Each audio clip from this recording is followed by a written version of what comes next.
योऽन्तः प्रविश्य मम वाचमिमाम् प्रसुप्ताम् सञ्जीवयत्यखिलशक्तिधरस्वधाम्ना अन्यांश हस्तचरणश्रवणत्वगादीन् प्राणान्नमो भगवते पुरुषाय तुभ्यम्. അറിവിലുമേറി അറിഞ്ഞിടുന്നവൻ തൻ ഉരുവിലുമൊത്തു പുറത്തുമുജ്വലിക്കും. കരുവിനു കണ്ണുകളഞ്ചുമുള്ളടക്കി തെരുതെരേ വീണു വണങ്ങി ഓതിടേണം. അതുമിതുമല്ല അസതർത്ഥമല്ല അഹം സച്ചിദമൃതമെന്നു തെളിഞ്ഞു ധീരനായും സദസതിഥി പ്രതിപത്തിയറ്റ് സത്തോമിതി മൃദുവായി മൃദുവായി അമർന്നിടേണം. സത്സംഗം വളരെ വളരെ മൃദുവായിട്ടുള്ളൊരു വിഷയമാണ്.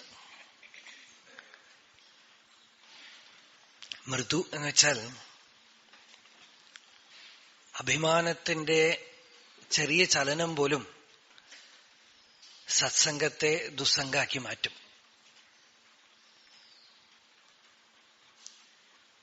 അതുകൊണ്ട് തന്നെ സത്സംഗത്തിന് ഒരു വേദി ഒരുക്കുക എന്ന് പറയണത്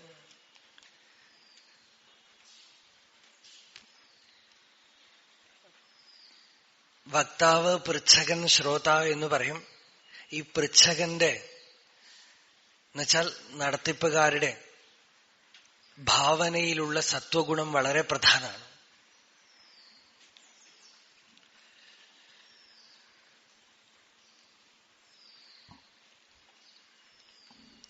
അതേപോലെ തന്നെ പറയുന്ന ആൾക്കും കേൾക്കുന്ന ആളുകൾക്കുമെല്ലാം.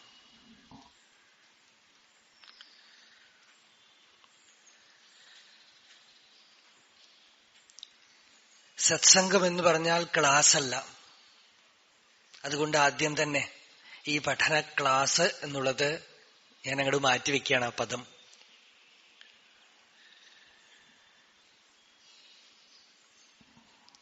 വൈഷയികമായ ഒബ്ജക്റ്റീവ് സയൻസ്, ഒബ്ജക്റ്റീവായിട്ടുള്ള വിഷയങ്ങളാണ് ക്ലാസ്സിലൂടെ പഠിക്കേണ്ടത്.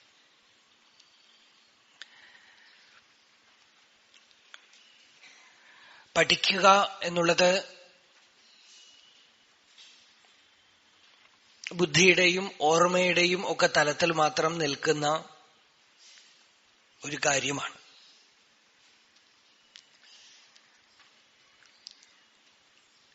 സത്സംഗം എന്ന് പറയണത്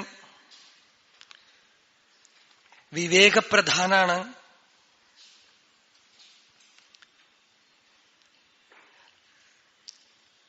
യാഗം ചെയ്യുമ്പോ അഗ്നി കടഞ്ഞെടുക്കണത് അരണിക്കോലുകളിലൂടെയാണ്. പൂർവാരണി, ഉത്തരാരണി എന്ന് പറഞ്ഞ് മുകളിലൊരു അരണിക്കോല് വെച്ച് ചുവട്ടിലൊരു അരണിക്കോല് വെച്ച് രണ്ടരണിക്കോലുകളും കൂടെ കൂട്ടി ഉരശുമ്പോ അതിൽ നിന്നും വരുന്ന അഗ്നി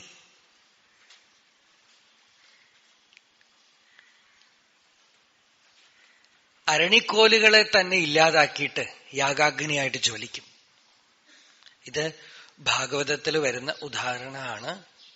ഇത് ഗുരുദേവൻ ആത്മോപദേശ ശതകത്തിൽ അതീവ ഗംഭീരമായി ഒരു ഋഷിക്കു മാത്രം പറയാവുന്ന അഗാധതയോടുകൂടെ ആത്മോപദേശ ശതകത്തില് ഇത് പറയണ്ട്.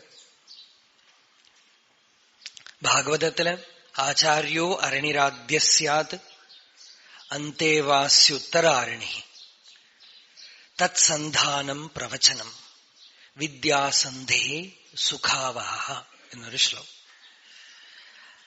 നാരായണീയത്തിൽ ഭട്ടതിരി അതിനെ സംഗ്രഹിച്ചിട്ടുണ്ട്. ആചാര്യാഖ്യ അധരസ്ഥാരണി സമനുമിലത് ശിഷ്യസംജ്ഞോത്തരാരണ്യാവേധോദ്ഭാസിതേന സ്ഫുടതര പരിബോധാഗ്നിനാ ദഹ്യമാനേ കർമാളി വാസന പിന്നെന്താ തനു കൃത ഭുവന കാന്താരപൂരേ. അല്ലെ, ശരിയല്ലേ? ദാഹ്യാഭാവേന വിദ്യാശിഖിനിച്ച വിരത്തെ ത്വന്മയീ കല്ലു അവസ്ഥ എന്നാണ് നാരായണീയം. ഗുരുദേവൻ ആത്മോപദേശ ശതകത്തിലും സത്സംഗം എന്താണെന്ന് പറഞ്ഞപ്പോ എതിർച്ചയാ അങ്ങട് ഈ ശ്ലോകം അങ്ങോട്ട് ഓർമ്മ വന്നു. 82ാമത്തെ ശ്ലോകത്തില് അരണി കടഞ്ഞെഴും അഗ്നി പോലെ ആരായ്വരിൽ ഇരുന്നതിരറ്റെഴും വിവേകം പരമചിദംബരമാർന്ന ഭാനുവായി നിന്നെരിയും അതിനിരയായിടുന്നു സർവം. അരണി കടഞ്ഞെഴും അഗ്നി പോലെ, ഈ അരണി കടഞ്ഞ് എഴുന്നേൽക്കുന്ന ഉദിക്കുന്ന അഗ്നി പോലെ. ഇവിടെ രണ്ടുപേരൊന്നും ഗുരുദേവൻ പറഞ്ഞില്ല. ഗുരുവെന്നും ശിഷ്യനെന്നും ആചാര്യനെന്നും ശിഷ്യനെന്നും ഒന്നും പറഞ്ഞില്ല. ആരായുവർ, ആരായുക എന്നുള്ളത് ഗുരുദേവന് ഇഷ്ടമുള്ള ഒരു വാക്കാണ്. അകമയ്ക്ക് അന്വേഷിക്കുക. അന്വേഷണം എന്ന് പറയുമ്പോ വിചാരപ്രധാനം എന്നുള്ളതിനേക്കാളും കൂടുതൽ ശ്രദ്ധാപ്രധാനാണ്. ദയവ് ചെയ്ത് എഴുതരുത്, എഴുതിയാൽ നിങ്ങൾക്ക് നഷ്ടപ്പെടും. ആദ്യമേ അതാണ് പറയുന്നത്, ക്ലാസ് അല്ല. ശ്രവണം ചെയ്യുമ്പോ നമ്മൾക്ക് എന്ത് കിട്ടണോ അത് മതി. എഴുതിയാൽ നമ്മളുടെ ശ്രദ്ധ ഒബ്ജക്റ്റീവാവും, വൈഷയികമാവും. നമ്മൾ പിന്നീട് ഉപയോഗിക്കണമെന്ന് പറഞ്ഞാണ് എഴുതണത്. ഉപയോഗിക്കാൻ പറ്റില്ല. ഇപ്പൊ കിട്ടിയാലേ ഉള്ളൂ, പിന്നീട് ഉപയോഗിക്കാൻ പറ്റില്ല. എഴുതുക എന്നുള്ളത് നമ്മുടെ സമ്പ്രദായമല്ല. എഴുതുന്നതുകൊണ്ട് എനിക്ക് ദോഷം ഉണ്ടായിട്ടല്ല, നിങ്ങൾക്ക് പ്രയോജനപ്പെടില്ല. ശ്രവിക്കാം, അതിന് ശരണാഗതിയോട് ശ്രവിക്കാം. മനസ്സിലാവണമെന്ന് മനസ്സിലാവട്ടെ, ഇല്ലെങ്കിൽ വേണ്ട എന്ന് പറഞ്ഞിട്ട് കേൾക്കുക. ലാഘവത്തോടെ കേൾക്കുക. എത്ര കണ്ട് ഹൃദയത്തിൽ പോണു അത്ര കണ്ട് പോട്ടെ, ഇല്ലെങ്കിൽ വേണ്ട എന്ന് പറഞ്ഞിട്ട് കേൾക്കുക. ആരായുകം പല സ്ഥലങ്ങളിലും ഗുരുദേവൻ ഉപയോഗിക്കുന്ന വാക്കാണ്. ആത്മോപദേശ ശതകത്തിൽ തന്നെ എനിക്കിപ്പോ ഓർമ്മ വരുന്നത് തന്നെ മറ്റൊരു സ്ഥലം, അഹമഹമെന്ന് അരുളുവതൊക്കെ ആരായുകിൽ. അതുപോലെ ജനനീ നവരത്ന മഞ്ജരിയിൽ ആരായുകിൽ തിരകൾ നീരായിടുന്നു, ഭണി നാരായിടുന്നു, കുടവും പാരായിടുന്നു. അവിടെയും ഈ ആരായുക. ആരായുക എന്ന് പറഞ്ഞാൽ ഇംഗ്ലീഷിലൊരു വാക്ക് പറയുകയാണെങ്കിൽ ഇൻവെസ്റ്റിഗേഷൻ എന്ന് വേണമെങ്കിൽ പറയാം. ശ്രദ്ധയോടുകൂടെ നോക്കുക. നമ്മൾ ശ്രദ്ധിക്കാതെ വിട്ടുകളഞ്ഞ വസ്തുവിനെ ശ്രദ്ധയോടെ നോക്കാം. തന്നെ തന്നെ നോക്കാം, തന്നിലേക്ക് തന്നെ നോക്കുക. അങ്ങനെ ശ്രദ്ധിക്കുമ്പോ ആരായ്വരിൽ അതിരറ്റെഴും വിവേകം എന്നുവെച്ചാൽ ആ വിവേകത്തിന് അതിരില്ലെന്നർത്ഥം. സത്സംഗത്തിൽ കേട്ടുകൊണ്ടിരിക്കുമ്പോൾ ശ്രദ്ധ എന്നൊരു ശക്തി. ഈ ശ്രദ്ധ എന്താന്ന് വെച്ചാൽ കേൾക്കുന്നത് കൊണ്ട് മാത്രം നമുക്ക് വസ്തുവിനെ പ്രകാശിപ്പിക്കുന്ന ഒരു ശക്തിയാണ് ശ്രദ്ധ. കേൾക്കുന്നത് കൊണ്ട് മാത്രം. പുറമേ എന്തെങ്കിലുമൊക്കെ വസ്തു കിട്ടാനുണ്ടെങ്കിൽ കേൾക്കുന്നത് കൊണ്ട് കിട്ടില്ല. ഇവിടെ പുറമേ നിന്നൊന്നും കിട്ടാനില്ല, പുറമേ നിന്നൊന്നും അറിയാനില്ല. നമ്മൾ അന്വേഷിക്കുന്ന വസ്തു എന്താണ്? ഇപ്പൊ ഈ ആത്മോപദേശ ശതകം ഓരോ ശ്ലോകവും ഒരു ഉപനിഷത്താണ്. അതുകൊണ്ട് ഇത് മുഴുവൻ അങ്ങോട്ട് പറഞ്ഞു തീർക്കാം എന്ന് ആലോചിക്കാൻ പോലും വയ്യ. എങ്കിലും അവിടെ എവിടെയൊക്കെ കുറെ ശ്ലോകങ്ങള് അങ്ങനെ ഒരു കടലാസ് വെച്ച് ഇങ്ങനെ മാർക്ക് ചെയ്ത് വെച്ചുകൊണ്ടാ വന്നത്. ഞാൻ എന്താപ്പ പറയാന്ന് വെച്ചിട്ട് ആദ്യം എങ്ങനെയാ തുടങ്ങാം?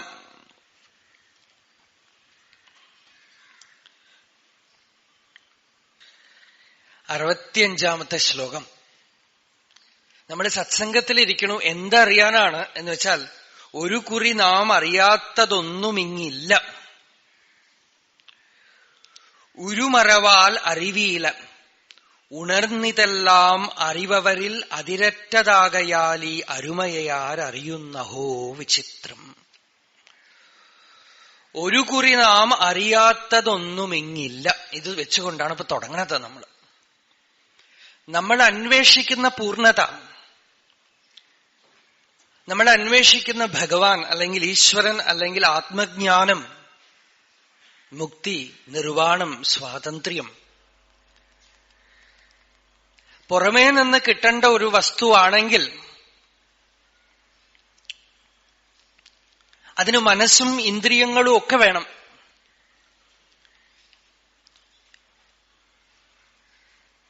മനസ്സിന്റെയും ഇന്ദ്രിയങ്ങളുടെയും ഒക്കെ ബലത്തിനെ ആശ്രയിച്ചിരിക്കും പുറമേ നിന്നുള്ള വസ്തുക്കളൊക്കെ തന്നെ.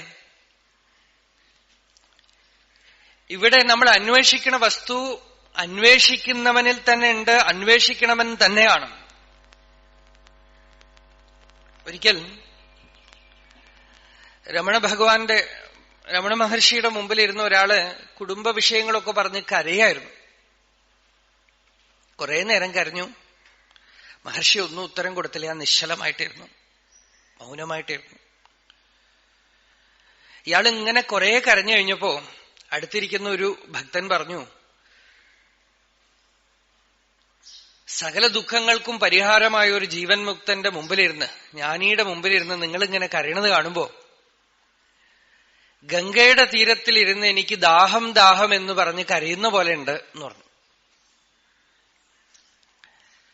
അപ്പൊ മുരുകനാർ എന്ന് പറയുന്ന ഒരു തമിഴ് പണ്ഡിതൻ അദ്ദേഹം ഒരു കവിത ചൊല്ലിയിട്ട് പറഞ്ഞു, ഒഴിവിലൊടുക്കത്തിലോ മറ്റോ ഉള്ള ഒരു പാട്ടാണ്.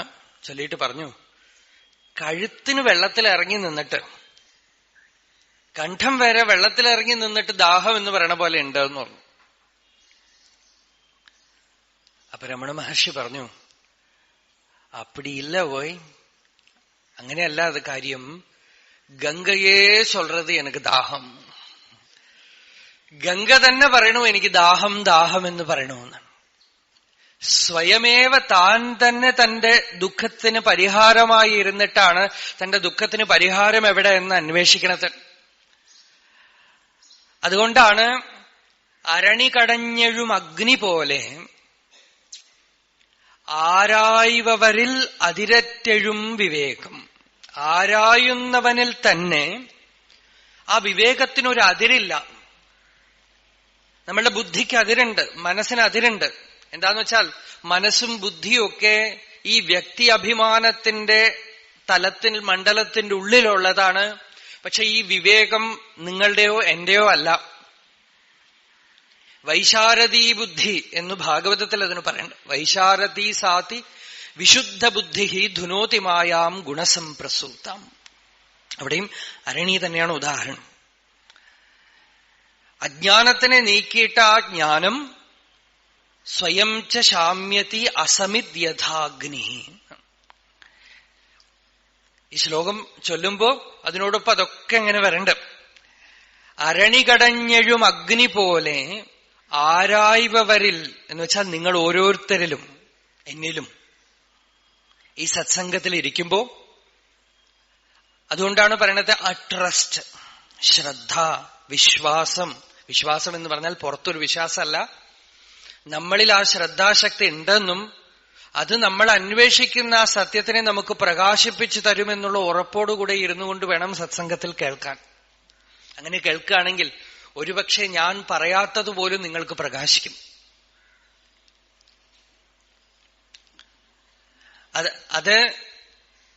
അതുകൊണ്ടാണ് ഈ എഴുതുക മനസ്സിലാക്കുക എന്നുള്ളതിന് വലിയ പ്രാധാന്യം കൊടുക്കണ്ടെന്ന് പറയണത്.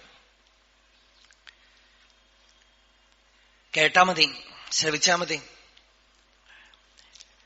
എപ്പോഴെങ്കിലുമൊക്കെ ശ്രവിക്കുന്ന വിഷയത്തിൽ നിന്നും ശ്രോതാവിലേക്ക് ശ്രദ്ധ തിരിയലാണ് സത്സംഗം, അല്ലാതെ എന്തെങ്കിലും മനസ്സിലാക്കലല്ല. ആത്മോപദേശ ശതകം തുടങ്ങുമ്പോ തന്നെ ഗുരുദേവൻ പറഞ്ഞു, അറിവിലും ഏറി അറിഞ്ഞിടുന്നവൻ തൻ ഉരുവ്. അറിവെന്ന് വെച്ചാൽ സാധാരണ വിഷയജ്ഞാനമാണ്.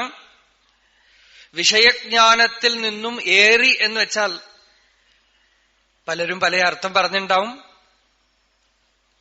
കടന്ന്, ട്രാൻസെൻഡ്, അറിഞ്ഞിടുന്നവൻ തൻ ഉരുവ്. അറിഞ്ഞിടുന്നവന്റെ ഉരുവ് എന്ന് വെച്ചാൽ ശ്രുതിയുടെ സമ്പ്രദായം തന്നെ അങ്ങനെയാണ്. ഉപാസനയ്ക്ക് ശേഷം അവസാനം ശ്രുതി പറയണം, നീ ഉപാസിക്കണതല്ല ബ്രഹ്മം, ഏതൊന്നും ഉള്ളത് കൊണ്ടാണോ ഈ ഉപാസന നടക്കുന്നത് അതാണ് ബ്രഹ്മം എന്ന് ശ്രദ്ധയെ ഉപാസകന്റെ അസ്തിത്വത്തിൽ തിരിച്ചുവിടുകയും ആ അസ്തിത്വമാത്രമായ പ്രജ്ഞയെ പ്രത്യഭിജ്ഞാജ്ഞാനം കൊണ്ട് തെളിവാക്കുകയും ചെയ്യാണ് സമ്പ്രദായം.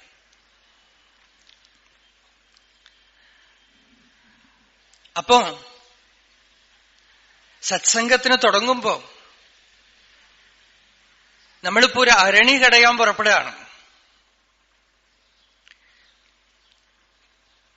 ഈ അരണി കടഞ്ഞ് എടുക്കുന്ന അഗ്നി നമ്മൾ ഓരോരുത്തരുടെ ഉള്ളിലും ഗുഹ്യമായി ഗൂഢമായി കിടപ്പുണ്ട്. ആ അഗ്നി ഉണർന്നു കഴിഞ്ഞാൽ പരമചിദംബരമാർന്ന ഭാനുവായി നിന്നെരിയുന്നു എന്നാണ്. ശൈവത്തിന്റെ ശിവഭക്തിയുടെ ഒരു മണം, ഒരു സുഗന്ധം ഗുരുദേവന്റെ കൃതികളിൽ മുഴുവൻ ഉടനീളം അങ്ങനെ കാണാം. പരമചിദംബരമാർന്ന ഭാനുവായി നിന്നെരിയുന്നു. ആ ജ്ഞാനം എരിഞ്ഞു കഴിയുമ്പോ അതിനിരയായിടുന്നു സർവം എന്ന് വെച്ചാൽ ത്രിപുടി, ദ്വന്ദ്വങ്ങള് ഒക്കെ തന്നെ അസ്തമിച്ച് കേവലമായ സത്ത, പ്രജ്ഞാനം, ബോധം അവിടെ പ്രകാശിക്കണം. അപ്പോ സത്സംഗത്തിൽ ശ്രവിക്കണ സമയത്ത്, കേൾക്കണ സമയത്ത് പറയണ ആളൊരാളും കേൾക്കുന്ന ആളൊരാളും ഇല്ല.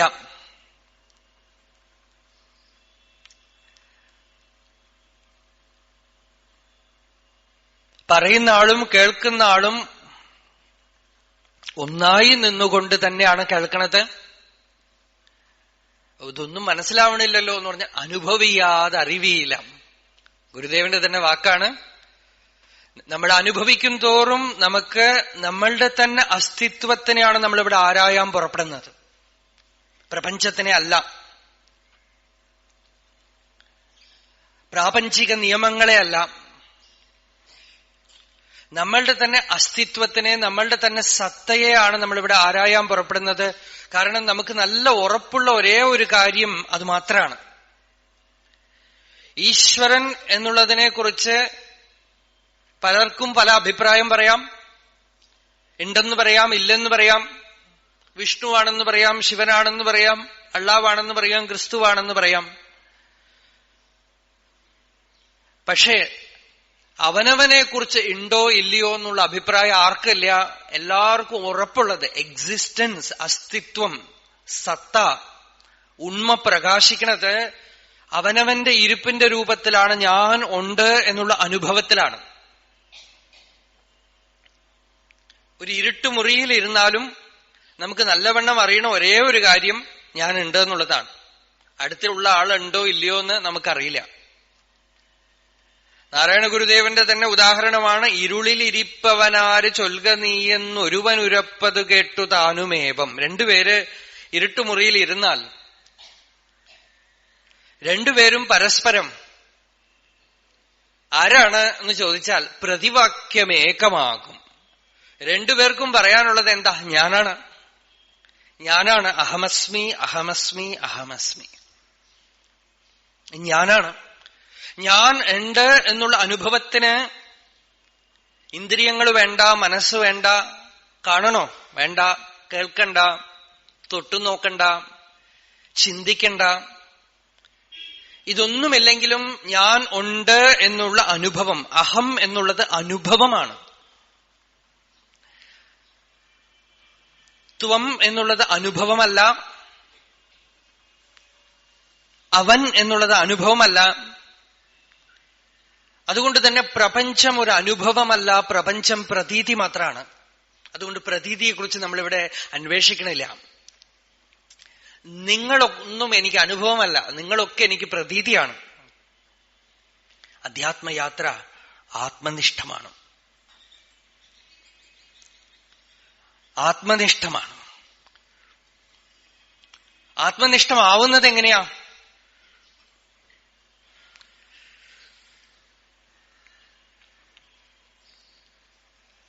നമ്മളുടെ ശ്രദ്ധ നമ്മളിലേക്ക് വരുമ്പോ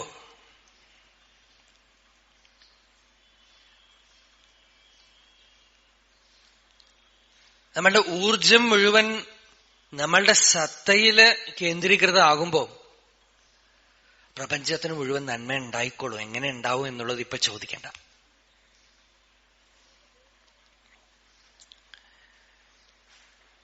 ആദ്യം സവനമൊഴിയട്ടെ. നാരായണ ഗുരുദേവന്റെ തന്നെ വാക്കാണ്, സവനമൊഴിയണം. എന്നുവെച്ചാൽ നമ്മളുടെ അകത്ത് ചെയ്യേണ്ട യാഗം ചെയ്തു തീർക്കണം. എന്നിട്ടേ ലോകത്തിന് ഹിതം ചെയ്യാൻ പറ്റുള്ളൂ. നാരായണ ഗുരുദേവനും ഒക്കെ അങ്ങനെ ചെയ്തവരാണ്. ആ സത്യം കണ്ടെത്താനായി അതിതീവ്രമായി ശ്രമിച്ചവരാണ്. അറിയേണ്ടത് അറിഞ്ഞ ശേഷം അദ്ഭുതമായി അവരിലൂടെ ലോകത്തിന് എന്താ കിട്ടേണ്ടത് എന്ന് വെച്ചാൽ കിട്ടി. അപ്പോ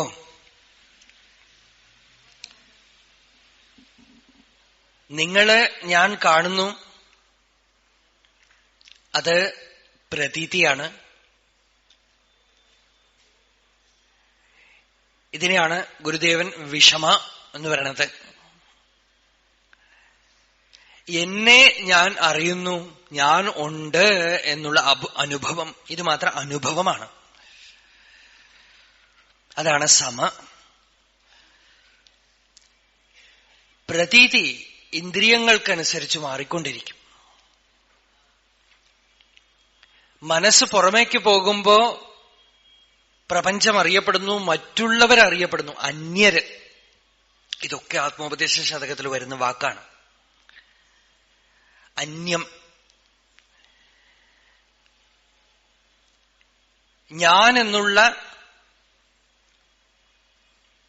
അഭിമാനവൃത്തി ഉദിക്കുമ്പോ നീ അവൻ എന്നുള്ള അഭിമാനവൃത്തിയൊക്കെ അതിന്റെ കൂടെ വരും.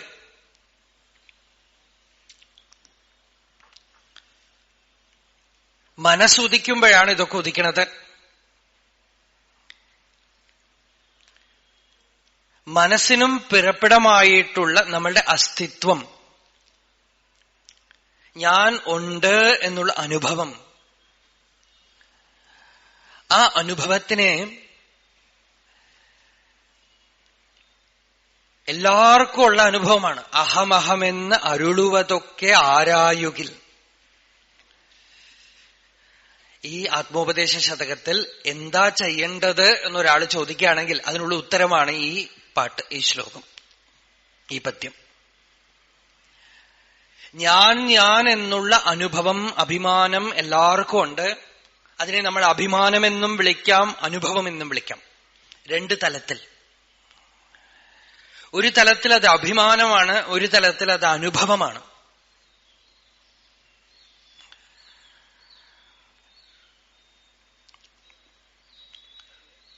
അഹം എന്നത് അനുഭവമാണ്. അനുഭവമാണെങ്കിൽ അത് നമ്മൾ അന്വേഷിക്കുന്ന പൂർണ്ണ വസ്തുവാണ്. അഹം എന്നതും അറിവെന്നതും ആവരണമൊഴിഞ്ഞവൻ ഒന്നാണ് എന്ന് 98-ാമത്തെ ശ്ലോകത്തിൽ ഗുരുദേവൻ പറയണു. സത്യം തെളിഞ്ഞവന്, ബുദ്ധിയിലുള്ള ആവരണം അങ്ങോട്ട് നീങ്ങിക്കഴിഞ്ഞാൽ ഞാൻ ഉണ്ട് എന്നുള്ള അനുഭവരൂപത്തിൽ ഏതൊന്നുണ്ടോ അത് വ്യക്തിയല്ല, അഖണ്ഡമായ പ്രജ്ഞയാണ്, അഖണ്ഡമായ ബോധമാണ്, ചിദാകാശമാണ്. കുടത്തിനകത്തുള്ള ആകാശം ഘടാകാശമല്ല, മഹാകാശം തന്നെയാണ്. കുടം ഒരു ഘടാകാശത്തിന്റെ പ്രതീതി കൊടുക്കണു, അത്രയേ ഉള്ളൂ.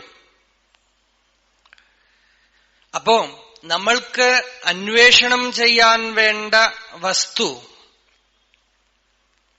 ഡാറ്റ അല്ലെങ്കിൽ ഡാറ്റം നമ്മളിൽ തന്നെ ഉണ്ട്, നമ്മൾ തന്നെയാണത്. ഞാൻ തന്നെയാണ്. അതാണ് ആദ്യം തുടങ്ങുമ്പോ തന്നെ അറിവ് എന്ന് പറഞ്ഞുകൊണ്ട് തുടങ്ങി. ആത്മോപദേശ ശതകം ഏകദേശ രൂപത്തിലാണ് ഞാനിപ്പോ പറഞ്ഞു തുടങ്ങി. അറിവെന്ന് പറഞ്ഞു തുടങ്ങി അമർന്നിടേണം എന്ന് പറഞ്ഞാണ് അവസാനിക്കുന്നത്. അറിവെന്ന് വെച്ചാൽ ഉടനെ നമുക്ക് തോന്നണത് പ്രപഞ്ചജ്ഞാനമാണ്, ലോകം ആണ് നമുക്ക് പറയണത്. അതുകൊണ്ട് അറിവെന്ന് പറഞ്ഞാൽ തന്നെ കേൾക്കുക, കാണുക, മണക്കുക, രുചിക്കുക, സ്പർശിക്കുക, അഭിമാനിക്കുക, അധ്യവസായം ചെയ്യുക, ഇതൊക്കെ നമുക്കറിയുള്ളൂ. ഭഗവത്ഗീതയിൽ ഭഗവാൻ ഇതിനെ അപരാപ്രകൃതി എന്ന് പറഞ്ഞു. ഈ അപരാപ്രകൃതിയാണ് നമ്മളുടെ അറിവ്. ഈ അറിവിനെ കടന്നാലേ നമ്മൾ അധ്യാത്മമണ്ഡലത്തിലേക്ക് കടന്നിട്ടുള്ളൂ എന്ന് ഗുരുദേവൻ ആദ്യം തന്നെ പ്രഖ്യാപിച്ചുകൊണ്ടാണ് ആത്മോപദേശ ശതകം തുടങ്ങുന്നത്. അതുകൊണ്ടാണ് തപസ്സിന് മരുത്വാമലയിൽ എവിടെയോ കയറി ആള് ഒഴിഞ്ഞ സ്ഥലത്ത് ചെന്നിരുന്നത്. അല്ലെങ്കിൽ വല്ല ലൈബ്രറിയിൽ ഇരുന്നാൽ മതിയായിരുന്നു അദ്ദേഹത്തിന്, വായനശാലയിൽ പോയി ഇരുന്നാൽ മതിയായിരുന്നു. എന്താന്ന് വെച്ചാൽ ഈ അറിവിനെ അപരാ അറിവിൽ നിന്നും പിരിച്ചെടുത്ത് പരയുടെ പാല് നുകർന്ന് 10,000 ആണ്ടൊരൽപ്പനേരം പോലെ കഴിക്കണമെങ്കിൽ ആ അറിവ് ഇന്ദ്രിയങ്ങളിലൂടെയുള്ള അറിവാണെങ്കിൽ, മനസ്സിലൂടെയുള്ള അറിവാണെങ്കിൽ ഒരിക്കലും സാധ്യമല്ല. നോക്കണം, നാരായണ ഗുരുദേവൻ ചെന്ന് ഇരുന്ന സ്ഥലങ്ങളൊക്കെ തന്നെ കാണുമ്പോ ഋഷികൾ എവിടെയും പോയിട്ടില്ലെന്നും ഋഷികൾ ഏതോ പുരാതന കാലത്ത് മാത്രം ഉണ്ടായിരുന്നവരാണെന്നും ഉള്ള ഭാവനയൊക്കെ നമുക്ക് വിട്ടുകളയാം. ഇന്നും ഈ ആത്മവിദ്യ നമുക്ക് സ്വാനുഭവത്തിന് വരണമെങ്കിൽ ആർഷമായ ഒരു സമ്പ്രദായം മാത്രമേ ഉള്ളൂ എന്നുള്ളത് അദ്ദേഹം ജീവിതം തന്നെ നമുക്ക് ദൃഷ്ടാന്താണ്. അറിവെന്ന് പറഞ്ഞാണ് തുടങ്ങുന്നത്. പ്രപഞ്ചജ്ഞാനം നമുക്ക് പ്രതിവിഷയം പ്രതി ബന്ധം എന്നാണ് ഗുരുദേവൻ തന്നെ പറയുന്നത്. അതായത് പ്രപഞ്ചത്തിൽ കാണുക, കേൾക്കുക, മണക്കുക, രുചിക്കുക എന്നുള്ളത് ചെയ്തുകൊണ്ടേയിരിക്കുമ്പോ ഓരോ ക്ഷണം തോറും നമ്മൾ നമ്മളുടെ സ്വത്വത്തിനെ മറന്നുകളയാണെന്ന്. ഉണരണമെന്നി ഉറങ്ങണം, ഭുജിച്ചീടണം അശനം, പുണരേണമെന്നിവണ്ണം അണയും അനേക വികൽപ്പമാകയാൽ ആരുണരുവതുള്ളൊരു നിർവികാര രൂപം. ഉണരുകയും ഉണ്ണുകയും ഉറങ്ങുകയും ചെയ്യരുതെന്നല്ല, പക്ഷെ ഇതൊക്കെ ചെയ്യുമ്പോ ഇതിനോടുകൂടെ ഒരു അഭിമാനവൃത്തി കലർന്നിട്ട് ഇനി ഉണ്ണണം, ഇനി ഉറങ്ങണം. ഇപ്പൊ ഇരിക്കുമ്പോ തന്നെ നമുക്ക് അതിന്റെ പ്രവർത്തനം നമുക്ക് അകത്ത് കാണാം. എനിക്ക് മനസ്സിലാവണില്ലല്ലോ, എനിക്ക് മനസ്സിലാവണം. ഇതിപ്പോ എങ്ങനെയാ മനസ്സിലാവുക? അല്ലെങ്കിൽ എനിക്ക് മനസ്സിലായി, ഒരു എക്സൈറ്റ്മെന്റ്, അറിഞ്ഞു, ഞാൻ പണ്ട് കേട്ടിട്ടുണ്ട്. എന്തിനോടൊക്കെയോ ഉപമിച്ചുകൊണ്ട് നമ്മളുടെ അകത്ത് നമ്മളുടെ ഒരു വ്യക്തിസത്തയെ, ഞാൻ ഇന്നവനാണെന്നുള്ള ഒരു അഭിമാനത്തിന് ചുറ്റും പ്രദക്ഷിണം വയ്ക്കുന്ന കുറെ വികാരങ്ങളെയും ചിത്തവൃത്തികളെയും കാണാം. ഇതിനെയാണ് ഋഷികൾ ഹൃദയഗ്രന്ഥി എന്ന് പറഞ്ഞത്, ചിജ്ജടഗ്രന്ഥി എന്ന് പറഞ്ഞത്. ഈ ഗ്രന്ഥിയാണ് സ്വാനുഭൂതിക്ക് ഏറ്റവും വലിയ വിഘ്നം. ഈ ഗ്രന്ഥിയാണ് ഗുരുദേവൻ പറഞ്ഞത് പ്രതിബന്ധം വരുന്ന, പ്രതിവിഷയം പ്രതി വരുന്ന ബന്ധം എന്ന് പറഞ്ഞത്. പ്രതിവിഷയം പ്രതി ബന്ധമേറി മേവുന്നിതിനെ നിജസ്മൃതിയെ നിരാകരിക്കൂ. പ്രതിവിഷയം, നമ്മൾ ലോകത്തിനെ കണ്ടുകൊണ്ടും കേട്ടുകൊണ്ടും മണത്തുകൊണ്ടും രുചിച്ചുകൊണ്ടും സ്പർശിച്ചുകൊണ്ടും അഭിമാനിച്ചുകൊണ്ടും സങ്കല്പിച്ചുകൊണ്ടും, അതായത് ജാഗ്രത്തിന്റെയും സ്വപ്നത്തിന്റെയും മണ്ഡലം, രണ്ടിലും നമുക്ക് ദുഃഖം ഒഴിഞ്ഞു പോണില്ല. രണ്ട് മണ്ഡലങ്ങളിൽ ഇരുന്നു കൊണ്ട് നമ്മളുടെ ജീവിതം മുഴുവൻ ഈ രണ്ട് മണ്ഡലങ്ങളിലാണ്, ജാഗ്രതത്തിലും സ്വപ്നത്തിലും. സുഷുപ്തി അവിടെ ഇരിക്കട്ടെ, നമ്മളത് പിന്നെ കാണാം. ജാഗ്രതും സ്വപ്നവും, മനസ്സ് പകുതി വിരിഞ്ഞാ സ്വപ്നം, മനസ്സ് നല്ലവണ്ണം വിരിഞ്ഞാ ജാഗ്രത്, മനസ്സ് കൂമ്പിപ്പോയാൽ സുഷുപ്തിയായി, ലയിച്ചാൽ സുഷുപ്തിയായി, സുഖമായി ഉറങ്ങി.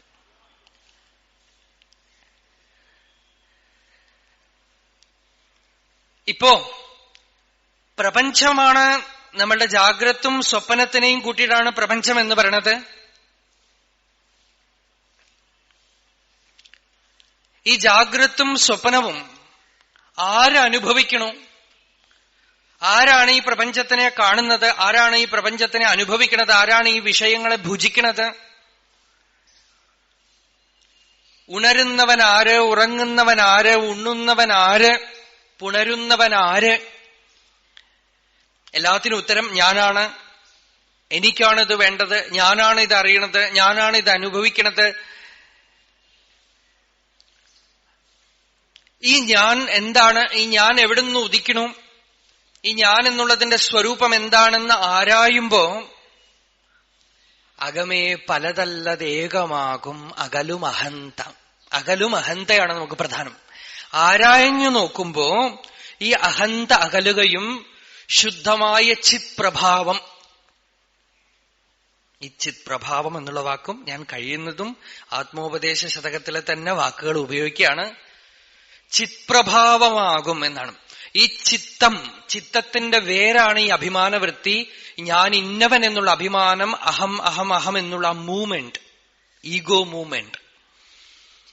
അകലുമഹന്ത അനേകമാകയാൽ ഈ തുകയിൽ അഹം പൊരുളും തുടർന്നിടുന്നു. ഈ അഹന്ത അകലുമ്പോ, അഹന്ത അടങ്ങുമ്പോ, അഹന്തയുടെ അടക്കത്തിൽ അത് ലയിക്കുമ്പോ ചിത്പ്രഭാവമാണ് നമുക്ക് അകമേ അനുഭവം. പക്ഷെ നിശേഷം ഈ വാസനയെ ഒഴിഞ്ഞു പോകുന്നവരെ, ആത്മാനുഭൂതി പ്രതിബന്ധശൂന്യമായിട്ട് നമുക്ക് ഉണ്ടാവുന്നവരെ അകമുഖമായി ഈ ആരായൽ നടത്തിക്കൊണ്ടേയിരിക്കണമെന്ന്. പിന്നെയൊരു ആരായലാണ്. ഗുരുദേവൻ പറയണു, അകമുഖമായി ആരാഞ്ഞിട്ടില്ലെങ്കിൽ നമ്മളുടെ യൂണിവേഴ്സിറ്റികളിലും മറ്റുമൊക്കെ ചിന്തിക്കുന്ന പോലെ ആത്മോപദേശ ശതകത്തിൽ എത്ര ശ്ലോകം ഉണ്ടെന്നും അതാരെഴുതിയെന്നും അതിൽ വേദാന്തമാണോ സിദ്ധാന്തമാണോ ദ്വൈതമാണോ അദ്വൈതമാണോ എന്നും ഗവേഷണം എന്ന് പറയാം.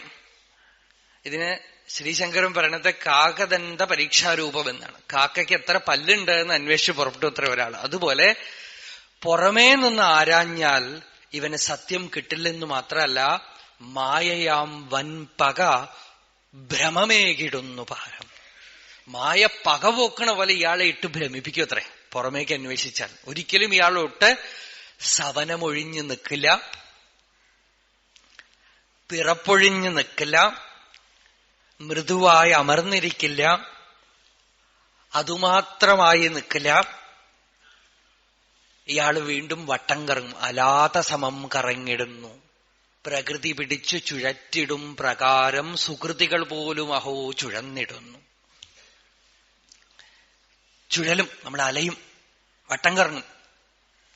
ഈ വട്ടം കറങ്ങലെ നിർത്താൻ പെരിഫറിയിൽ നിന്നും സർക്കംഫറൻസിൽ നിന്നും സെന്ററിലേക്ക് വരുന്നതാണ് ആത്മവിദ്യ. അതാണ് ഗുരുദേവൻ ഒരു വാണിംഗ് പോലെ പറയണത്. അകമുഖമായി ആരാഞ്ഞു വേണം ഇതിനെ അറിയാൻ. അല്ലാതെ നിങ്ങൾ ശ്രമിച്ചാൽ, വസ്തുനിഷ്ഠമായിട്ട് പഠിക്കാൻ ശ്രമിച്ചാൽ, പുറമേക്കൊരു വിഷയം പോലെ പഠിക്കാൻ ശ്രമിച്ചാൽ, റിസർച്ച് ടോപ്പിക് പോലെ പഠിക്കാൻ ശ്രമിച്ചാൽ വൻ പക. ആ വാക്ക് എന്തൊരു ശക്തിയാ! പക എന്നൊക്കെ പറയണത് നമ്മൾ ലോകത്തിൽ പറയണ വെഞ്ചൻസ് ആണ്. ആ വെഞ്ചൻസ് എന്ന് പറയണത്, അതായത് മനസ്സിന്റെ തന്നെ നെഗറ്റീവ് സൈഡ് നമ്മളെ പിടിച്ചും വിഴുങ്ങിക്കളയുന്നതാണ്. അതുകൊണ്ടാണ് ഒരിക്കലും ആധ്യാത്മികം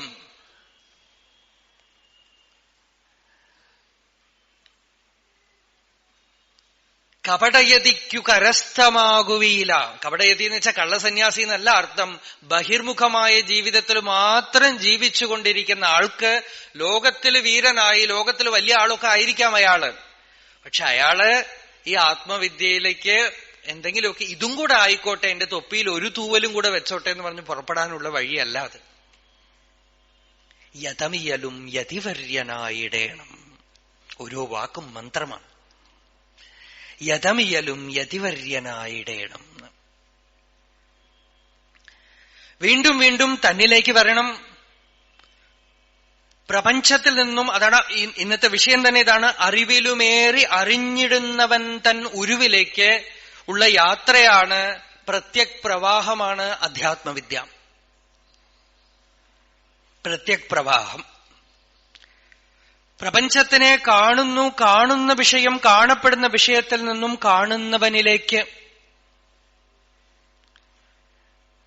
നമസ്കരിക്കണം, നമ്മൾ ഭഗവാനെ നമസ്കരിക്കണം, സ്തുതിക്കണം എന്ന് പറയണം. എങ്ങനെയാ നമസ്കരിക്കേണ്ടത് എന്ന് ചോദിച്ചാൽ ഗുരുദേവൻ പറയണത് തെരുതരേ വീണു വണങ്ങി ഓതിടേണം. എവിടെയാ വണങ്ങേണ്ടത്?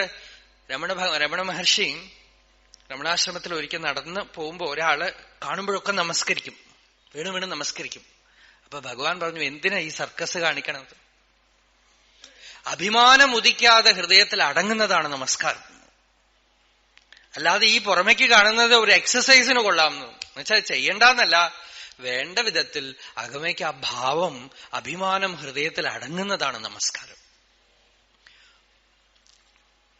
അഭിമാനവൃത്തി ഉദിക്കുന്നിടത്ത് അടങ്ങുന്നതാണ് നമസ്കാരം.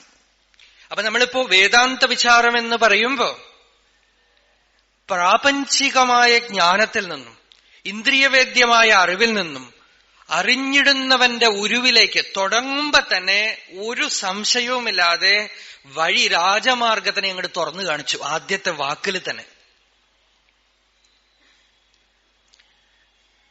അനുഭൂതിമാന് അത് വിളിച്ചു പറയാനുള്ള ഒരു വ്യഗ്രത, എല്ലാരും അറിയട്ടെ എന്നുള്ള ഒരു വ്യഗ്രത ഇതിൽ കാണാം നമുക്ക്. എല്ലാരും ആ അനുഭൂതി ഉണ്ടാവട്ടെ. ഓരോ പാട്ടിലും അമൃതമൂറിക്കൊണ്ടാണ് ഇരിക്കുന്നത്, ഓരോ പദ്യത്തിലും. അറിവിലുമേറി അറിഞ്ഞിടുന്നവൻ തൻ ഉരുവ്.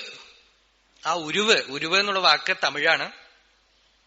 മലയാളം വാസ്തവത്തിൽ തമിഴും വലിയ വ്യത്യാസമൊന്നുമില്ല. ഗുരുദേവന്റെ കൃതികളിൽ മുഴുവനും തമിഴ് വാക്കും മലയാളം വാക്കും സംസ്കൃത വാക്കും കലർന്നിട്ടാണ് ഇരിക്കുന്നത്. രൂപം എന്നുള്ള സംസ്കൃതം വാക്ക് തന്നെയാണ് തമിഴിൽ വരുമ്പോ ഉരു എന്നാവണത്. ഉരുവം എന്ന് പറയും തമിഴില്. രൂപം എന്നുള്ളത് പോയി ഉരുവം എന്നാവും.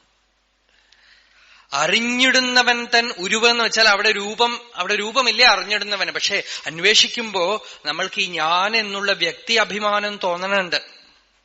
ഞാനാണ് ഈ പ്രപഞ്ചത്തിനെ കാണണത്, ഞാനാണ് വേദാന്ത വിചാരം ചെയ്യണത്. എനിക്ക് ദുഃഖമുണ്ട്, എനിക്ക് ദുഃഖത്തിനൊരു അറുതി വരണം, എനിക്ക് സംസാരത്തില് സാംസാരികമായ വിഷമങ്ങളുണ്ട്, എനിക്ക് കോപം വരുന്നു, എനിക്ക് കാമം വരുന്നു, എനിക്ക് അസൂയ വരുന്നു, എന്റെ ദുഃഖം എങ്ങനെ തീർക്കും ഒക്കെ ചോദിക്കുമ്പോൾ നമുക്ക് ശ്രദ്ധിച്ചാ കാണാം, ഓരോ വിഷയത്തോടും ഒട്ടി നിൽക്കുന്ന ഒരു ഞാൻ ഞാൻ ഞാൻ ഞാൻ ഞാൻ എന്നൊരു അഭിമാനം.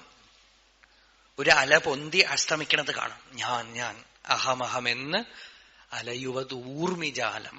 ആ കടലിൽ അല വരുന്ന പോലെ ഞാൻ എന്നുള്ള അഭിമാനവൃത്തി ഉദിക്കുകയും അടങ്ങുകയും ചെയ്യും. നമ്മളുടെ അധ്യാത്മ സാധന ഈ അഹം വൃത്തിയെ ശ്രദ്ധിക്കലാണ്. അറിഞ്ഞിടുന്നവൻ തൻ ഉരുവ്, ആ ഉരുവിലേക്ക് നമ്മളുടെ ശ്രദ്ധ പോവുകയും ഉരുവിലുമൊത്തു പുറത്തുമുജ്വലിക്കും. ആ പുറത്തുമുജ്വലിക്കും എന്നുള്ളത് ഇപ്പൊ നമ്മൾ വിട്ടുകളയാം. അത് നമ്മള് അനുഭവത്തിന് ശേഷം വരുന്ന കാര്യമാണ്. സ്വാനുഭൂതി നമ്മൾക്ക് വേദാന്ത വിചാരം തുടങ്ങുമ്പോ പുറത്ത് എന്നുള്ളത് തന്നെ വിട്ടുകളയാം. ഇപ്പൊ പുറത്താണ് നമുക്ക് അറിയാവുന്ന കാര്യം, അതുകൊണ്ട് ഇപ്പൊ തൽക്കാലം അത് വിട്ടുകളയാം. തൽക്കാലം നമ്മളിലേക്ക് അകമുഖമായിട്ടുള്ള യാത്ര, അന്തർമുഖമായിട്ടുള്ള യാത്ര. അതിനെന്ത് വേണം? കണ്ണുകളഞ്ചും ഉള്ളടക്കി തെരുതെരേ വീണു വണങ്ങി ഓതിടേണം. അനേക വർഷങ്ങളോ മാസങ്ങളോ കണ്ണുകളും അടച്ച് തെരുതെരേ വീണു വണങ്ങി ഓതിയ ശേഷം മരുത്വാമലയിൽ നിന്നും ഇറങ്ങി അതിസുന്ദരമായ അരുവിപ്പുറത്ത് നദിയുടെ തീരത്തിൽ ഇരിക്കുന്ന സമയത്ത് തന്റെ സ്വാനുഭൂതിയെ, ഏറ്റവും വിഷമം പിടിച്ച കാര്യമാണ് പരാവാക്കിനെ വൈഖരി ശബ്ദത്തിലേക്ക് കൊണ്ടുവരിക എന്നുള്ളത്. തന്റെ സ്വാനുഭൂതിയെ വാക്കുകളിൽ ആവിഷ്കരിച്ചതാണ് ഈ കൃതി ആദ്യമായിട്ട്.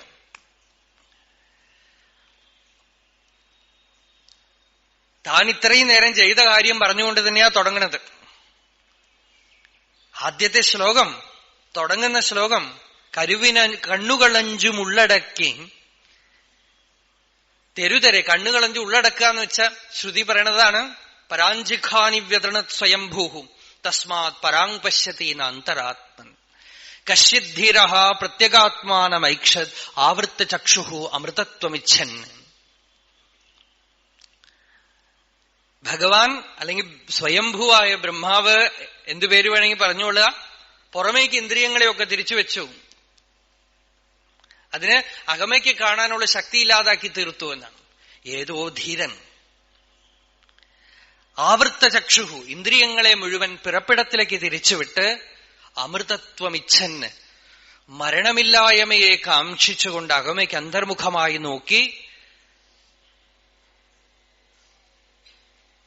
പ്രത്യേകാത്മാനം ഐക്ഷത് എന്നാണ്. പ്രത്യേകാത്മാവിനെ സാക്ഷാത്കരിച്ചു, തന്റെ സ്വരൂപത്തിനെ ഏതോ ധീരനറിഞ്ഞു. അതുകൊണ്ട് ഈ രണ്ടു വാക്ക് അവസാനത്തെ പദ്യത്തിൽ വരുന്നുണ്ട്. ധീരനായി തെളിഞ്ഞു, ധീരനായി സച്ചിദമൃതമെന്നു തെളിഞ്ഞു, ധീരനായി അന്തർമുഖമായി. അപ്പോ മനസ്സന്തർമുഖമായി വെളിയിലേക്ക് നോക്കുന്നതിന് പ്രാമുഖ്യം കൊടുക്കാതാവുക, അതാണ് സാധനയുടെ ആദ്യഘട്ടം. പുറമേക്കൊക്കെ കാണുന്നുണ്ട്, ശരി. പ്രഹ്ലാദനെ കുറിച്ച് ഭാഗവതത്തിൽ പറയണതും ഇതേ വിഷയമാണ്. ആസീന സംവിശന്ന് തിഷ്ഠന് ശയാന പ്രബിബൻ ബ്രുവൻ ന അനുസന്ധത്തയേതാനി ഗോവിന്ദ പരിരംഭിത. ഗർഭത്തിൽ കിടക്കുമ്പോ ആത്മജ്ഞാനം കിട്ടിയ കുട്ടിയാണ്. എന്റെ ഒരു ചോദ്യം, ഗർഭത്തിൽ കിടക്കുമ്പോ ബുദ്ധി മെച്ചൂറായിട്ടുണ്ടാവുമോ? ആർക്കെങ്കിലും? ഒരു സയൻസും സമ്മതിക്കില്ല. ഗർഭത്തിൽ കിടക്കുന്ന കുട്ടിക്ക് ആത്മവിദ്യ പകർന്നു കൊടുക്കാമെങ്കിൽ നമ്മൾക്കും ആ ആത്മജ്ഞാനം ഉണ്ടാവാൻ കാര്യമായിട്ട് ബുദ്ധിയൊന്നും വേണ്ട. കൃപയാണ് വേണ്ടത്. കൃപാസാക്ഷാത്കാരം എന്ന് ശൈവ സിദ്ധാന്തത്തിൽ ഒരു പദ്ധതി തന്നെ. ആത്മസാക്ഷാത്കാരം, ഈശ്വര സാക്ഷാത്കാരം, അതിനും മേലെയാണ് കൃപാസാക്ഷാത്കാരം എന്ന് പറയുന്നത്. ആദ്യം കുറെയൊക്കെ ഈ അഭിമാനവൃത്തിയോടുകൂടെ സഞ്ചരിച്ച ശേഷം പിന്നെ മറ്റൊരു ശക്തിയെ നമ്മളുടെ അകത്ത് തന്നെ കാണുന്നു. രമണ ഭഗവാൻ പലയിടത്തും പറഞ്ഞിട്ടുണ്ട്, ഞാൻ അരുണാചലേശ്വരനെ അനുഭവിക്കണമെന്ന് വന്നു, ആ അരുണാചല ശിവൻ എന്നെ എടുത്ത് വിഴുങ്ങിക്കളഞ്ഞു എന്ന്. ആശ്ചര്യം എന്താന്ന് വെച്ചാൽ നാരായണ ഗുരുദേവനും അരുണാചലത്തിനെ സ്തുതിച്ചുകൊണ്ട് ഒരു ശ്ലോകം, അത് അരുണാചലത്തിനെ സ്തുതിച്ചുകൊണ്ട് ഞാൻ പറയാൻ കാരണം, അത് സദാശിവ ദർശനമോ പരമശിവ ചിന്താദശമോ ഏതിലോ ആണ്, അവസാനം വരുന്ന ശ്ലോകമാണ്. എന്താന്ന് വെച്ചാൽ അരുണാചലത്തിലുള്ള പുരാണ കഥയാണതില് പ്രതിപാദിക്കുന്നത്. അടിക്കു പന്നി പോയി നിൻ മുടിക്കൊരന്നവും പറന്ന് അടുത്തു കണ്ടതില്ല നിന്നെയുന്നും അഗ്നിശൈലമേ എടുത്തു നീ വിഴുങ്ങി എന്ന ഇന്ദ്രിയങ്ങളോടുടൻ നടിച്ചിടും നമശിവായ നായക നമോ നമ. ഈ എടുത്തു വിഴുങ്ങുക എന്ന് പറയണത് ഇതേ സന്ദർഭം ഉപയോഗിച്ച് രമണ മഹർഷി പറയുന്നുണ്ട്, അരുണഗിരിനാഥ സ്വാമികളും പറയുന്നുണ്ട്. അദ്ദേഹം പറയുന്നുണ്ട്, യാനാകിയ എന്നെ വിഴുങ്ങി വെറും താനായി നില നിന്നത് തത്പരമേ. രമണ മഹർഷി പല സ്ഥലത്തും പറയുന്നുണ്ട്, സ്വയം തദന്യീഭവനം തദീക്ഷ ഊണാതൽ ഷാപ്പാടുണ്ണை ഷാർந்து ഉണവായേൻ ശാന്തമായിപ്പോവൻ അരുണാചല. ഈ അഭിമാനവൃത്തി കുറെയൊക്കെ അന്തരംഗത്തിൽ അന്വേഷണം ചെയ്യുമ്പോ അകമേ നിന്നൊരു ശക്തി, ആ ശക്തി മനസ്സല്ല, അതാണ് അഗ്നി എന്ന് പറഞ്ഞത്. പരമചിദംബരമാർന്ന് ഭാനുവായി നിന്നെരിയുന്നു എന്നൊക്കെ പറഞ്ഞത് നമുക്കറിയണ ശക്തി മനസ്സാണ് അല്ലെ. നമുക്കുള്ളത് നോക്കിയാൽ കുറെ വിചാരങ്ങള്, വികാരങ്ങള്, വിഷയജ്ഞാനം, ഇതൊക്കെയാണ് നമ്മളുടെ ഉള്ളിലുള്ള മൂവ്മെന്റ്, ചലനം. തപസ്സുകൊണ്ട് ശുദ്ധമായ ശ്രദ്ധാശക്തി അകമേ നിന്ന് ഉണർന്നു വരുമ്പോ അതിന് മനസ്സെന്ന് പറയുന്ന സ്റ്റഫല്ല, അതിന് ചിത് ശക്തി എന്ന് പറയണു. അതുകൊണ്ടാണ് ഗുരുദേവൻ ചിത് പ്രഭാവം എന്നുള്ള വാക്ക് തന്നെ ഉപയോഗിച്ചത് അവിടെ. ചിത് പ്രഭാവം. ഈ അഭിമാനത്തിനെ നമ്മൾ ശ്രദ്ധിക്കുമ്പോ ഈ അഭിമാനം അടങ്ങുകയും തത്സ്ഥാനത്തിൽ ഈ ചിത് പ്രഭാവം അവിടെ അറിയപ്പെടുകയും ചെയ്യും. ചിത് സ്ഫൂർത്തി അവിടെ അറിയപ്പെടുകയും ചെയ്യും. ഈ ഞാൻ എന്താണ്, ഞാൻ എന്നുള്ളത് എന്താണ് എന്ന് ആരാഞ്ഞു നോക്കുമ്പോ അഹമഹം എന്ന അനുഭവത്തിനെ ആരാഞ്ഞു നോക്കുമ്പോൾ അഹങ്കാരത്തിനെ തന്നെ, അഹങ്കാരം ഉദിക്കുമ്പോഴാണ് ബാക്കിയൊക്കെ ഉദിക്കുന്നത്. ഈ അഹങ്കാരത്തിനെ തന്നെ നമ്മൾ ശ്രദ്ധിക്കുക. അപ്പൊ നമുക്ക് ആത്മാവിനെ അറിയില്ല, വിട്ടുകളയൂ. നമുക്ക് അഹങ്കാരത്തിനെ അറിയാലോ. നമ്മളെ ആരെങ്കിലുമൊക്കെ ചീത്ത വിളിക്കുമ്പോ അപ്പോ പൊന്തി വരണ്ട്. നമ്മളെ ആരെങ്കിലുമൊക്കെ നിന്ദിച്ചാൽ അപ്പൊ ഉദിച്ചു വരണു, എന്നെ പറഞ്ഞു. നമ്മളെ ആരെങ്കിലുമൊക്കെ സ്തുതിച്ചാൽ അപ്പൊ ഒരു സന്തോഷം, ഒരു ഞെളിഞ്ഞിരിക്കല്. എല്ലാം ഇതൊക്കെ എവിടെ നടക്കണം? ഇതൊക്കെ ഇപ്പൊ ഈ മൈക്കിനെ സ്തുതിച്ചാൽ അതൊന്നും ഞെളിഞ്ഞിരിക്കില്ല, നിന്ദിച്ചാൽ അത് പോകൂല. നമ്മളിൽ മാത്രം ഈ കേന്ദ്രത്തിൽ നടക്കുന്ന ഈ സ്പന്ദനം, ഈ മൂവ്മെന്റ് എന്താണ്? ആരെങ്കിലും ചീത്ത വിളിക്കുമ്പോഴേക്കും എഴുന്നേറ്റ് നിന്നു. എപ്പോഴും ഒരു ഉദാഹരണം പറഞ്ഞ, ഒരു ഭർത്താവ് ഓഫീസിൽ പോയിട്ട് വന്നു, വീട്ടില് വന്ന് പത്രം വായിച്ചുകൊണ്ടിരിക്കുക. ഭാര്യ അടുത്ത വീട്ടിലെ ആളെ കുറിച്ച് കുറെ ചീത്ത പറഞ്ഞു. അയാൾ അങ്ങനെ പറയണു, ഇങ്ങനെ ചെയ്തു, ഭാര്യയെ ഉപദ്രവിച്ചു ഒക്കെ പറഞ്ഞു. ഇയാള് ഈ പേപ്പർ വായിച്ചുകൊണ്ടിരിക്കുന്ന ആള് ഈ സ്ത്രീക്ക് എപ്പോഴും തന്നെ പണി, എന്തോ പറയട്ടെ എന്ന് പറഞ്ഞിട്ട് അദ്ദേഹം ശ്രദ്ധിച്ചില്ല, പത്രം വായിച്ചോണ്ടിരുന്നു. കുറെ കഴിഞ്ഞപ്പോ ആ സ്ത്രീ പറഞ്ഞു, ഇദ്ദേഹം ശ്രദ്ധിക്കണില്ല എന്ന് കണ്ടപ്പോ ആ സ്ത്രീക്ക് ദേഷ്യം വന്നു. അവര് പറഞ്ഞു, നിങ്ങളും അങ്ങനെ തന്നെയെന്ന് പറഞ്ഞു. നിങ്ങളും അങ്ങനെ തന്നെയെന്ന് പറഞ്ഞു. പത്രം വലിച്ചെറിഞ്ഞു, എഴുന്നേറ്റ് നിന്നു, ബഹളായി. എന്തുപറ്റി?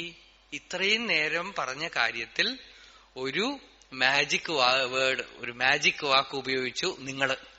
അത് എന്റെ ഉള്ളിലുള്ള ഞാനിനെ സ്പർശിച്ചതും അപ്പൊ കാണാം, സ്ഥൂലമായ പരിണാമങ്ങൾ കാണാം. സൂക്ഷ്മമായി മാത്രമല്ല, എന്നെ പറഞ്ഞ ഉടനെ എന്റെ നാഡി നരമ്പും ഒക്കെ വരിഞ്ഞു മുറുങ്ങി, വയറിലൊക്കെ ഒരു എരിച്ചൽ തുടങ്ങി, രക്തം ചൂടുപിടിച്ചു, ചിന്തിക്കാനുള്ള ശക്തി പോയി. ഒരു ചെറിയ വാക്ക് ഈ ഹൃദയഗ്രന്ഥിയിൽ തട്ടിയ ഉടനെ നാഡീ മഥനം, പ്രമാധി എന്നാണ് ഭഗവാൻ ഗീതയിൽ പറയുന്ന വാക്ക്. പ്രമാധി മഥനം ചെയ്യാണെന്നാണ്. അട്രീഷൻ, ചർണിങ്, കടഞ്ഞെടുക്കുകയാണ്.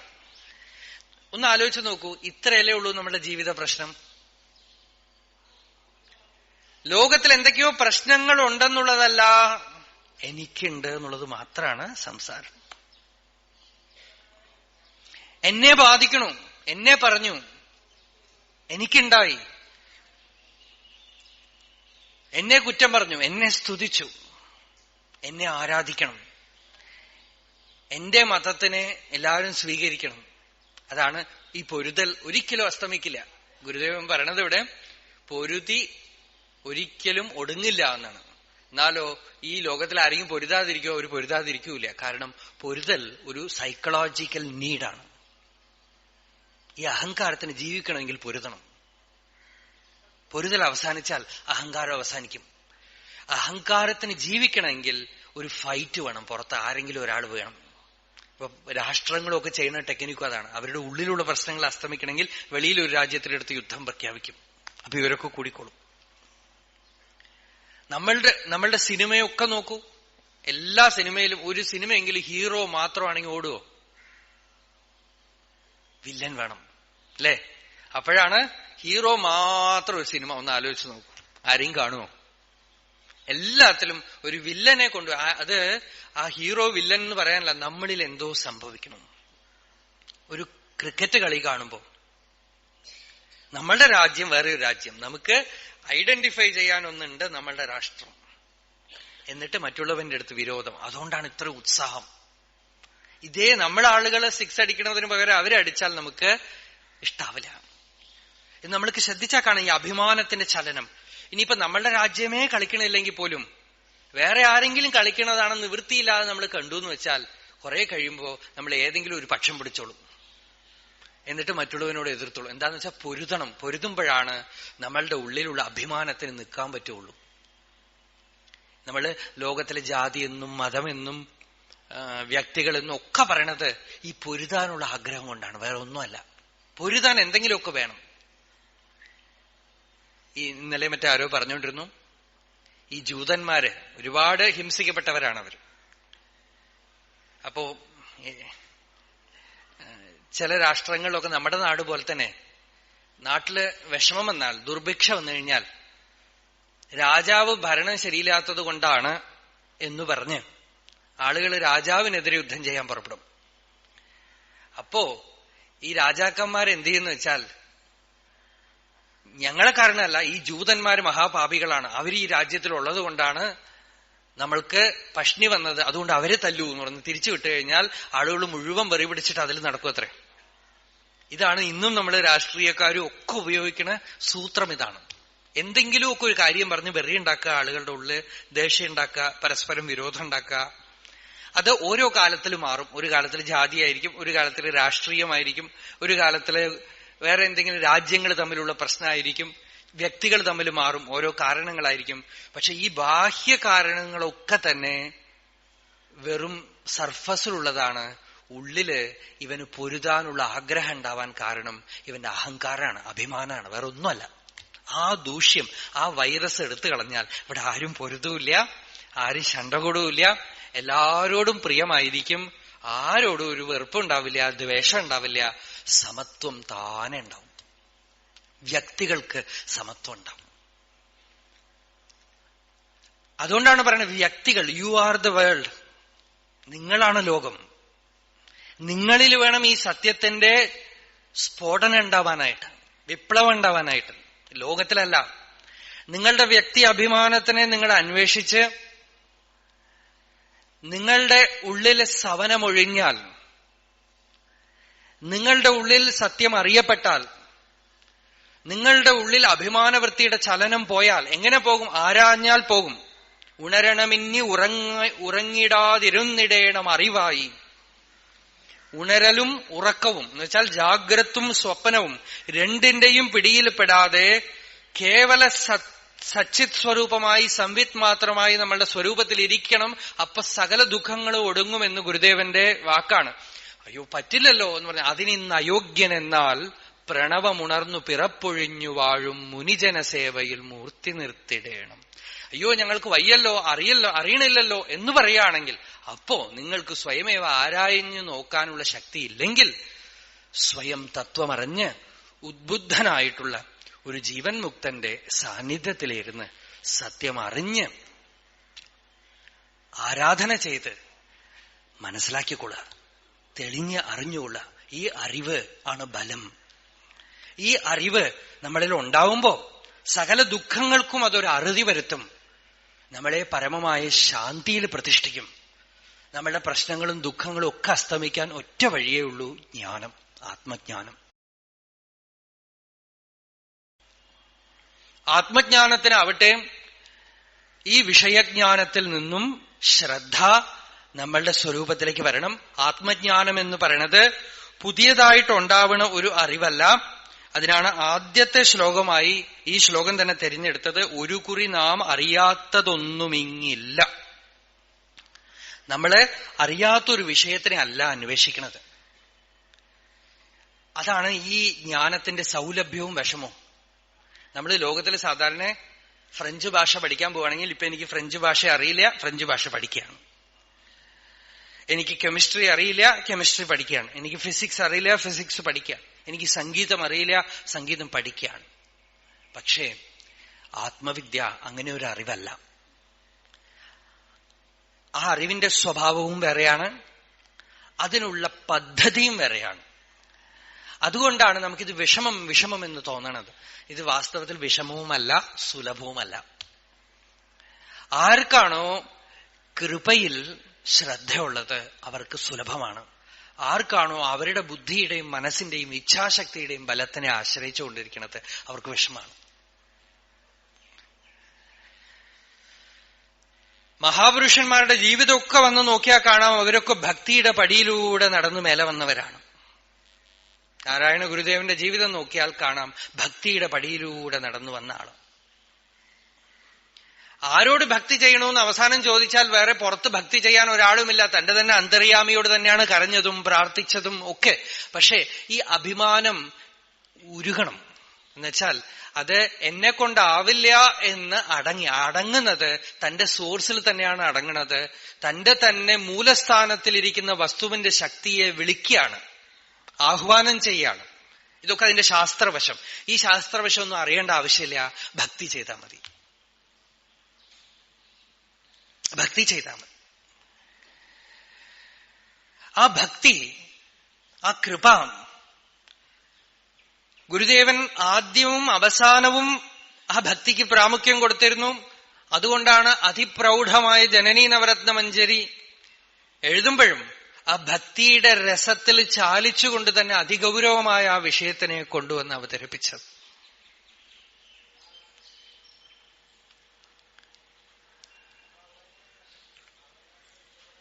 ജനനി എന്ന് വിളിക്കുമ്പോൾ എന്തൊരു മാധുര്യം, അമ്മ എന്ന് വിളിക്കുമ്പോൾ എന്തൊരു മാധുര്യം. പറയണതോ ഗംഭീരമായ വേദാന്തമും സിദ്ധാന്തമും യോഗശാസ്ത്രവും ഒക്കെ ചേർത്തിട്ടാണ്. ഒന്നായ മാമതിയിൽ നിന്ന് 1000 ത്രിപുടി വന്നാശു തന്മതി മറന്ന് അന്നാദിയിൽ പ്രിയമുയർന്ന്. അല്ലെ, സത്സംഗത്തില് ബ്രേക്ക്ഫാസ്റ്റ് കഴിക്കാതെ വന്നിട്ടുള്ളവരാണെങ്കിൽ കുറെ കഴിയുമ്പോൾ കേൾക്കാൻ പറ്റില്ല.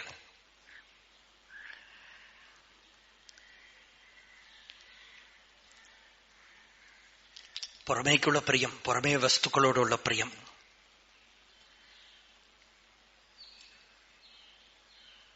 ജനനീ എന്നാണ് പൂർത്തി. ചിന്നാഭിയിൽ ത്രിപുടി എന്നാണറുംപടി കലർന്നാരിടുന്നു ജനനി.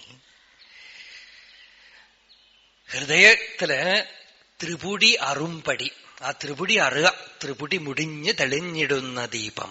ആ ത്രിപുടി പോവണമെങ്കിൽ ആ പരമേശ്വരന്റെ കൃപ വേണം, അന്തര്യാമിയായ ഭഗവാന്റെ കൃപ വേണം. ആ കൃപ അരുൾ എന്ന് ഗുരുദേവൻ ഉപയോഗിക്കുന്ന വാക്ക് തമിഴ് വാക്കാണ് അരുൾ. അരുൾ വിലാസം. രമണ മഹർഷി ആത്മവിദ്യാകീർത്തനം എന്നൊരു കൃതി എഴുതിയിട്ടുണ്ട്.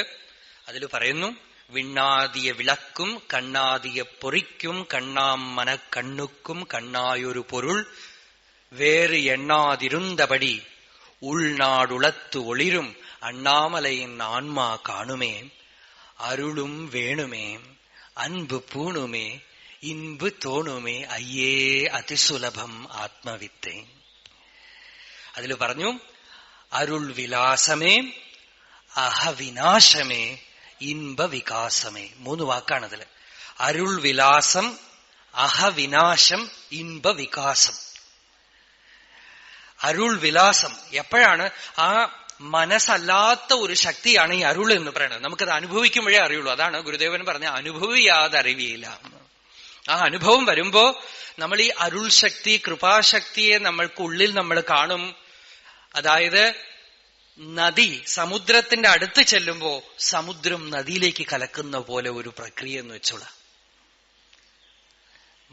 മദ്രാസിലെ അടയാർ ബ്രിഡ്ജില് ഒരു ദിവസം ഓഫീസിലേക്ക് പോകുന്ന ആളുകളൊക്കെ കൂട്ടം കൂടി നിന്ന് ചുവട്ടിലേക്ക് നോക്കേ. എനിക്ക് പരിചയമുള്ള ഒരാളുണ്ടായിരുന്നു, അദ്ദേഹമാണ് ഈ കഥ പറഞ്ഞത്. ഞങ്ങളൊക്കെ ആശ്ചര്യപ്പെട്ടു, എന്താ നടക്കണത്? എന്താന്ന് വെച്ചാൽ അടയാർ നദിയിലൂടെ കടൽ അങ്ങോട്ടേക്ക് ഒഴുകുകയാണ്. അവർക്ക് ആർക്കും അറിഞ്ഞില്ല, അവിടെ ആ നദി ചേരുന്ന സ്ഥലമായതുകൊണ്ട് എന്താ നടക്കണമെന്ന് മനസ്സിലായില്ല. സുനാമി നടന്ന സമയമാണ്.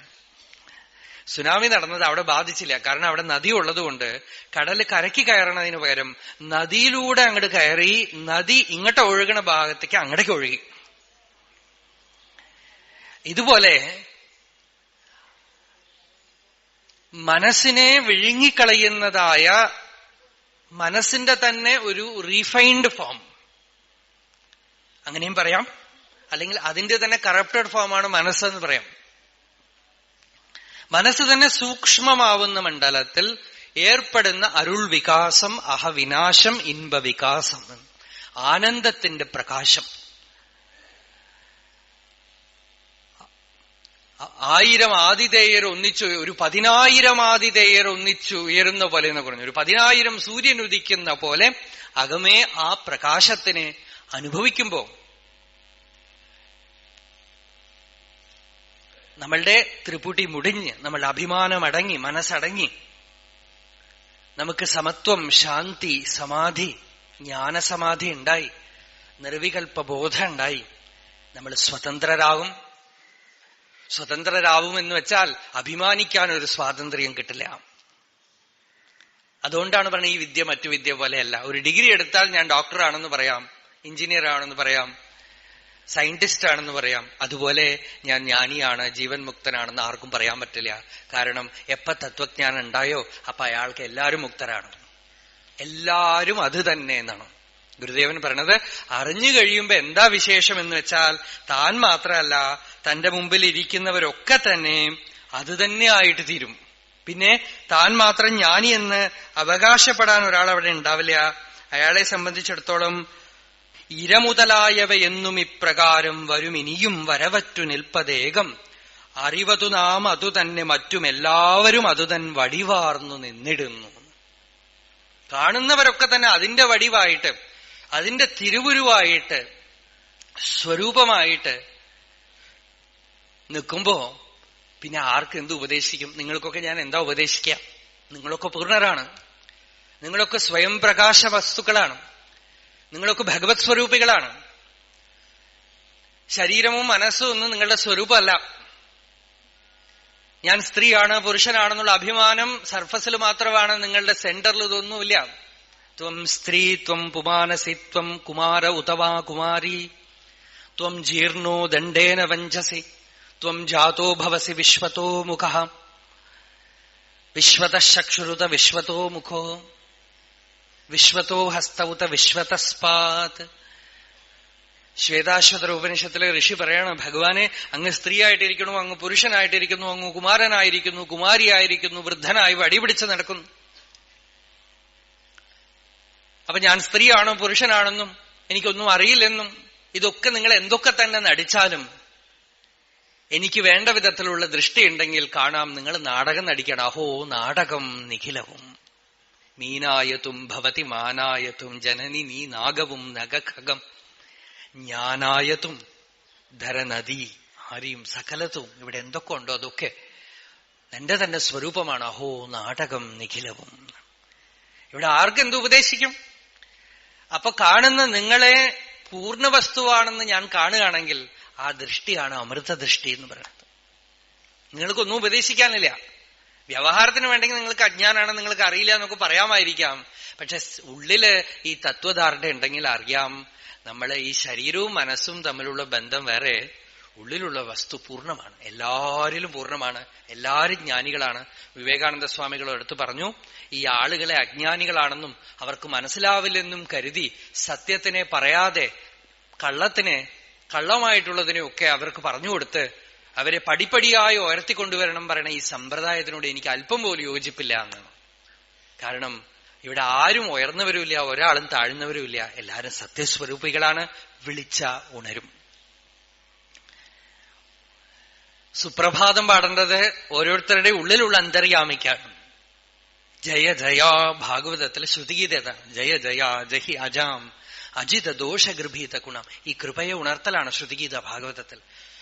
നമ്മൾ സാധന ചെയ്യുന്നതിനു പകരം രാമകൃഷ്ണദേവൻ വിവേകാനന്ദനെ കണ്ടുവണ്ണെ ആദ്യം ചെയ്തത് എന്താന്ന് വെച്ചാൽ, നീ സാക്ഷാത് നാരായണനാണ്, പരമേശ്വരനാണെന്ന് പറഞ്ഞ് പുഷ്പം വായിൽ ശിരസിൽ അർപ്പിക്കുകയും ദീപാരാധന കാണിക്കുകയും നമസ്കരിക്കുകയൊക്കെ ചെയ്തു.